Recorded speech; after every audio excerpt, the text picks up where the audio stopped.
Fala galera que curte o Nerd Rider. Estamos aqui em mais uma resenha sobre o material da Salvat. O material de hoje é um clássico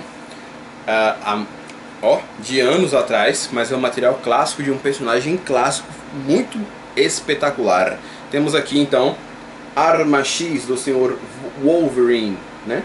Wolverine ou Wolverino.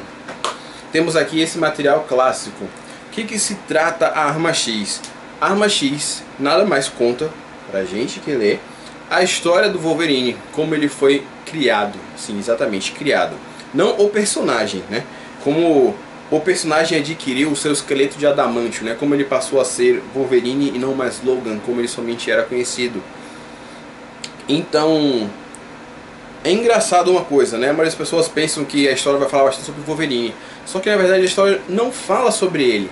A história na verdade mostra muito mais as pessoas que trabalharam no processo para que ele se tornasse a Arma X do que nele em si. Então você vai ver muitas cenas onde você realmente vê o corpo dele cheio de fios, parâmetros, isso aqui, e nego espetando o adamantio nele, mas você vê muito raramente ele fazendo alguma coisa como você está acostumado a ver. Então vamos lá. Você tem ele como uma Arma X, né? Ele, Logan normal, é capturado, é preso, e aí você já começa a ver o processo para que ele se torne a Arma X. E aí vai se desenvolvendo, ó, como eu mostrei, como eu falei aqui, ó, você vê muito mais as pessoas que estavam trabalhando no projeto, o doutor e a pessoa que era o professor que era responsável pelo projeto, do que o Wolverine em si, né? Uma viagem é que assim, os traços que são do senhor Barry Windsor Smith, ele fez tudo, tá? É uma das coisas que a gente tem aqui no material falando que ele quis fazer tudo. Ele não quis deixar na mão de ninguém o roteiro, o desenho, até a própria impressão. Você vê que como o cara era tão meticuloso com o trabalho dele, que até a própria impressão ele foi lá. Pra quem assiste o Nerd Office, né, do Jovem Nerd, já mostrou uma vez aonde o Azaghal foi ver alguma coisa de editoramento e tal, e aí eles estavam lá vendo materiais de impressão para ver o sample, né, o exemplo lá, para ver se estava combinando, se não estava muito saturado, se precisava de mais saturação, se estava pouco, etc e tal. Porque uma coisa você vê na tela, outra você vê no papel, né? O papel vai reagir de uma maneira diferente. Então o senhor Barry Windsor Smith, ele foi tão meticuloso que até essa questão da impressão, das cores que foram aparecer, ele quem supervisionou, né? O cara falou, não, falou dessa maneira, dessa aquela outra, tem que ser assim e tal. Então você vai vendo não só como ele foi criado, mas os aprimoramentos que fizeram. Logo quando ele desenvolveu a garra, que a garra saía, ela saía de uma maneira e ficava sangrando sempre. Então os caras tiveram que procurar uma forma de sanar essa questão. E aí quando voltava, ficava ferida e tal, eles precisavam fazer de alguma maneira que a garra saísse e pudesse voltar sem que ela causasse sangramento. Então para quem está acostumado no Wolverine antigo, ele tem como se fosse pequenos tubos de metal aqui na mão, né? Tem como se fosse um túnelzinho, um pedaço de um túnel saindo aqui em cada uma dessas, entre as articulações, para a garra quando ela viesse sair, ela saísse por aqui e voltasse por aqui sem que ela estivesse sair no meio, como a gente vê no filme, no X-Men e etc, né, com... Caraca, esqueci o nome do ator, velho.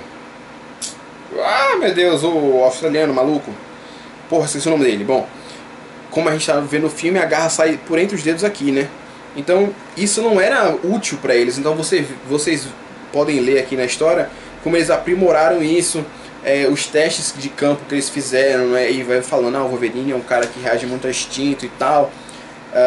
A maior parte da história do Wolverine tá pelado, e os caras vão vendo o programa, a aparelhagem para poder controlar ele, porque ele era para ser ele é uma arma, então a arma precisa de algum equipamento de segurança para que ela não ataque as próprias pessoas que criaram. Opa, essa imagem aqui é muito foda, cara. Eu gosto muito dessa interposição que eles fizeram, dessa metáfora, eu posso dizer assim. Coloca o olho do animal aqui e depois mostra ele. O que você vai associar? Que ele é esse animal, né? Que na verdade ele é um animal como os outros que ele está caçando depois. A maior parte da história o Wolverine tá pelado, tá peludo pra caralho, né? Como ele tem que ser. Esse negócio de Wolverine raspadinho não rola. Aqui o exemplo do que eu justamente falei, ó. a garra saía por cima. Só que quando ela saía, ela ficava sangrando eternamente, né? Então eles tiveram que resolver essa situação para que ele pudesse colocar as garras para fora e retraí-las sem que ele tivesse uma hemorragia constante. Cara, muito bom essa história. Eu entendo porque é um clássico. Eu não vou dizer que foi a melhor história que eu já vi na minha vida, não. Mas você tem aquela noção do Wolverine como a gente conhece. Sabe aquele cara, o Brucutu? A gente tem essa noção dele aqui. De como um animal, né, que foi encurralado se comporta em uma situação como essa. Até o ponto onde ele, né, supostamente deixa de ser controlado e sai naquela carnificina matando geral. Maluco, pode comprar que eu garanto, certo? Aproveita aí a edição da Salvati dessa coleção para vocês comprarem. É um material que, se você gosta de X-Men ou se você gosta do Wolverine, sempre quis saber mais um pouquinho e quer, poxa, deixa eu ver aqui que eu posso ler, pode comprar esse material aqui que tem uma boa base. Não vou dizer que, assim, em termos de processo, sabe assim, como o Wolverine foi criado no filme, como ele foi criado aqui, não tem nada a ver.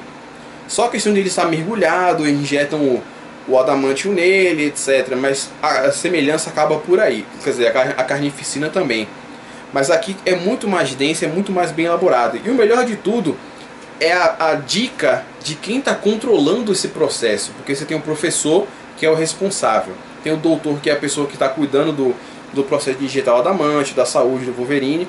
Mas tem alguém por trás, alguém que disse a esse professor, olha, esse cara aí, pode fazer o experimento com ele que ele aguenta.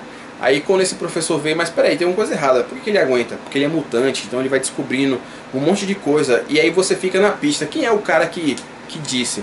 Eu tenho, quer dizer, apesar de não ficar claro aqui, mas no próprio final e no editorial também, comenta-se supostamente quem fez, né, quem é o responsável. Eu não vou dizer porque fica aí a cargo de vocês, mas para bom entendedor, minha palavra basta, então a culpa acho que foi de Popó. Quer dizer, fica bem claro que a culpa foi de Popó aqui, apesar de não mostrar, não falar em nenhum momento a pessoa responsável, mas eu acho que a culpa foi do Popó. Então é isso, vou ficando por aqui. Não se esqueçam de curtir o vídeo e se inscrever no canal. Curte também a página no Facebook, me segue no Instagram e no Twitter, ok? Então um beijo e um queijo e até o próximo Nerd Rider.